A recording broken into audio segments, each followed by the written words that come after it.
اینجا من پریدم فارم. خب رفتم توی خونه، یه انمی هم پیش من پرید. اینجا یه چند تا شات زیبایی زدم.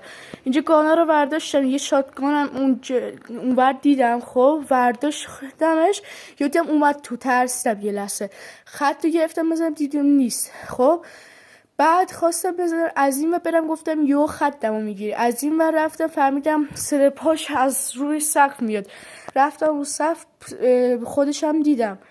همینجا که خواست منو بزنه یه شات زدم افتاد. خودم کف کرده بودم چطوری این امکان داره.